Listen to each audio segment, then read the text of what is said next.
ನಾವು ಒಗ್ಗಟ್ಟಾಗಿರ್ಬೇಕು. ಇವಾಗ ಏನಾಗ್ತದೆ, ಒಂದ್ ಕಡೆ ಹೋಗಿ ಡ್ಯೂಟಿ ಮಾಡ್ತೀರಾ, ಒಂದು 2 ನಿಮಿಷ 10 ನಿಮಿಷದಲ್ಲಿ ಇನ್ನೊಬ್ಬ ಡ್ರೈವರ್ ಬಂದು ಕಮ್ಮಿ ರೇಟಿಗೆ ಹೋಗ್ತೀನಿ, ತಪ್ಪಲ್ವಾ? ಇವಾಗ ನಾವು ಇದು ನಿಮ್ಗೆ ಚಾಲಕರಿಗೆ ಅರಿವು ಮೂಡಿಸೋದು.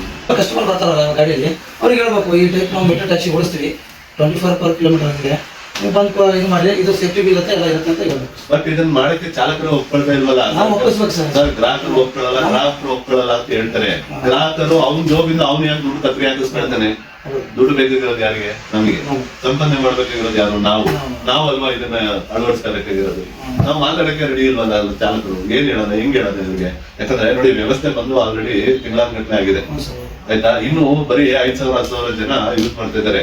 ಬೆಂಗಳೂರಲ್ಲಿ 1.5 ಲಕ್ಷ ಜನ ಚಾಲಕರಿದ್ದಾರೆ. ಯಾಕೆ ಇವ್ರು ಬಳಸ್ತಾ ಇಲ್ಲ? ನಿಮ್ಮವರೆಗೂ ಯಾಕೆ ಇನ್ನ ಮಾಹಿತಿ ತಲುಪಿಲ್ಲ? ನಮ್ಗೆ ಇವತ್ತು ಜೀವನ ನಡೆಯೋದು ಬೆಂಗಳೂರಲ್ಲಿ ಅಂತ ತಲುಪಿಸ್ಬೇಕಲ್ವಾ? ಇದನ್ನ ತಲುಪಿಸೋದು ಹೆಂಗೆ ಅನ್ನೋದೇ ನಮ್ಮ ಸಮಸ್ಯೆ.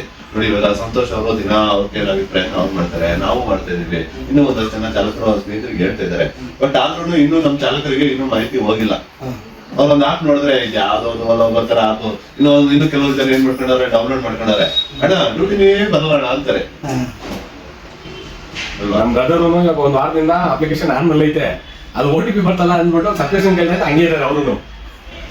ಆಫೀಸ್ ನಂಬರ್ ಇದೆ, ಆ ನಂಬರ್ ಕಾಲ್ ಮಾಡಿ, 9364102992 ಅಂತ ಆ ನಂಬರ್ ಕಾಲ್ ಮಾಡಿ. ಇಲ್ಲ, ಆ ಆಫೀಸ್ ವಾಟ್ಸ್ಆಪ್ ನಂಬರ್ ಇದೆ, ಸೋಷಿಯಲ್ ಮೀಡಿಯಾ ಇದೆ, ಗ್ರೂಪ್ಗಳಿದಾವೆ. ಯಾರಿಗೂ ಒಬ್ರು ಕೇಳಿ ಮಾಹಿತಿ ತಗೊಂಡು ಇದನ್ನ ಹೆಂಗ್ ಬಳಸ್ಬೇಕು, ಇದನ್ನ ಯಾವ ತರ ನಾವು ಅಳವಡಿಸ್ಕೋಬೇಕು, ಇದರಿಂದ ನಾವು ಚಾಲಕರು ಲಾಭ ಮಾಡ್ಕೊಳ್ಳೋದು ಹೆಂಗೆ, ಇದರಿಂದ ಗ್ರಾಹಕರಿಗೆ ಮಾಹಿತಿ ಕೊಡೋದು ಹೆಂಗೆ, ನಮ್ ಚಾಲಕರದ್ದು ಒಂದು ವ್ಯವಸ್ಥೆನ ರೂಪಿಸ್ಕೊಳ್ಳೋದು ಹೆಂಗೆ, ಇದ್ರ ಬಗ್ಗೆ ಅರಿವು ಮೂಡಿಸ್ಬೇಕು ಚಾಲಕರಿಗೆ. ಇದರಲ್ಲಿ ತುಂಬಾ ಮುಖ್ಯವಾಗಿ ಸಮಸ್ಯೆ ಏನು ಅಂದ್ರೆ, ಯಾರೆಲ್ಲ ಚಾಲಕರು ಕಳ್ಳರಿದ್ರು ಅವ್ರಿಗೆ ತಕ್ಕ ಮಟ್ಟಿಗೆ ಮಾಹಿತಿ ಇದೆ. ಈ 2012-13ಕ್ಕಿಂತ ಮುಂಚೆ ಯಾರೆಲ್ಲ ಚಾಲಕರು ಇದ್ರು ಅವ್ರಿಗೆ ಗವರ್ಮೆಂಟ್ ರೇಟ್ ಏನು, ಆಮೇಲೆ ಬೇರೆ ಬೇರೆ ಡ್ಯೂಟಿ ಎಲ್ಲ ಯಾವ್ಯಾವ ತರ ನಡೀತಾ ಇತ್ತು, ಮತ್ತೆ ಗ್ರಾಹಕರನ್ನ ಇಟ್ಕೊಳ್ಳೋದು ಹೆಂಗೆ, ಇದೆಲ್ಲ ಅರಿವಿತ್ತು.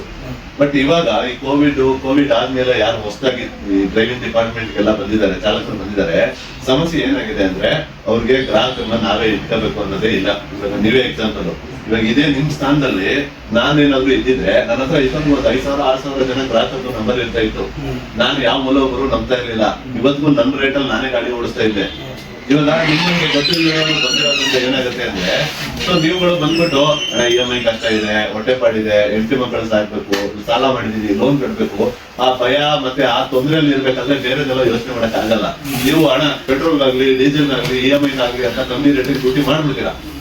ಅದೇನಾಗ್ತದೆ, ನಿಮ್ಮನ್ನು ಹಾಳು ಮಾಡ್ತದೆ, ಬೇರೆ ಚಾಲಕರನ್ನು ಹಾಳು ಮಾಡ್ತದೆ ಅಲ್ವಾ?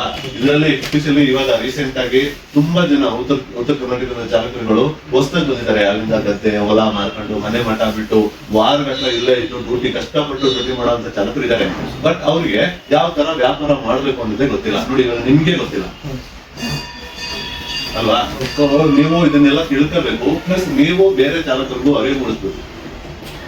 ಅವಾಗ ಚಾಲಕರು ಯಾವಾಗ ಬುದ್ಧಿವಂತರಾಗ್ತಾರೆ, ಅವಾಗ ನಮ್ಮನ್ನ ಯಾರೆಲ್ಲ ಯಾಮಾರಿಸ್ತಾ ಇದ್ದಾರೆ ಅವರೇ ದೂರ ಹೋಗ್ತಾರೆ ಅಲ್ವಾ? ನಾವು ಯಾಮಾರವರೆಗೂ ನಮ್ಮನ್ನ ಯಾಮಾರಿಸ್ತಾನೆ ಇರ್ತಾರೆ ಅಲ್ವಾ? ಯಾಮಾರೋದು ಯಾಕೆ ತಪ್ಪು?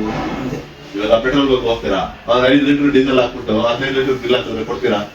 ಯಾಕೆ ಕೊಡಲ್ಲ ಅಲ್ವಾ? ಕಣ್ ಮುಂದೆ ತಪ್ಪು ಕಾಣಿಸ್ತಾಗ ಕೇಳ್ತೀರಾ.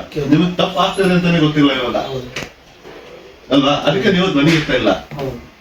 ನೀವು ತಪ್ಪು ಆಗ್ತಾ ಇರೋದನ್ನ ತಿಳ್ಕೋಬೇಕಂದ್ರೆ ಕೌಂಟರ್ ಅಪ್ಲಿಕೇಶನ್ ಆಕ್ಟಿವೇಟ್ ಮಾಡ್ಕೊಂಡು ಪ್ರತಿ ಡ್ಯೂಟಿಗೂ ಕಸ್ಟಮರ್ ಒಪ್ಕೊಳ್ಳದೆ ಹೋಗ್ಲಿ, ನೀವು ಡ್ಯೂಟಿ ಮಾಡ್ಬೇಕು. ಡ್ಯೂಟಿ ಮಾಡಿ ಚೆಕ್ ಮಾಡ್ಬೇಕು, ನಾನು ಯಾವ ತರ ವ್ಯಾಪಾರ ಮಾಡ್ತಾ ಇದ್ದೀನಿ, ನನಗೆ ಏನ್ ಸಿಕ್ಕಿದೆ, ನನ್ಗೆಲ್ಲ ಲಾಸ್ ಆಗ್ತಾ ಇದೆ, ನಾನು ಯಾವ ತರ ಇದನ್ನ ಸರಿ ಮಾಡ್ಕೋಬೇಕು ಅನ್ನೋದನ್ನ ನಿಮ್ಮ ಅರಿವಿಗೆ ಬಂತು ಅಂದ್ರೆ ನೀವು ನಮ್ಗಿಂತ ಜಾಣರಿದ್ದೀರಾ, ನಿಷ್ಠಾವಂತರಿದ್ದೀರಾ, ತುಂಬಾ ಕಷ್ಟಪಟ್ಟು ಕೆಲಸ ಮಾಡೋರು ಇದ್ದೀರಾ. ಬಟ್ ನಿಮಗೆ ಇದನ್ನ ಹೆಂಗ್ ಮಾಡ್ಬೇಕು ಅಂತ ಗೊತ್ತಾಗ್ತಾ ಇಲ್ಲ ಅಲ್ವಾ? ಸೊ ನೀವು ದಯವಿಟ್ಟು ಅದನ್ನೆಲ್ಲ ಅರಿವು ಮೂಡಿಸ್ಕೊಳ್ಳಿ. ಪ್ಲಸ್ ನಿಮ್ಮ ಚಾಲಕರುಗಳಿಗೂ ಅರಿವು ಮೂಡಿಸಿ, ಆಯ್ತಾ? ಒಳ್ಳೆ ವಿಚಾರ ಆದ್ರೆ ತಿಳಿಸಿ ಅಲ್ವಾ? ನಮಗೆ ಇನ್ನೂ 4 ಜನ ಚೆನ್ನಾಗಿರ್ಬೇಕಲ್ವಾ?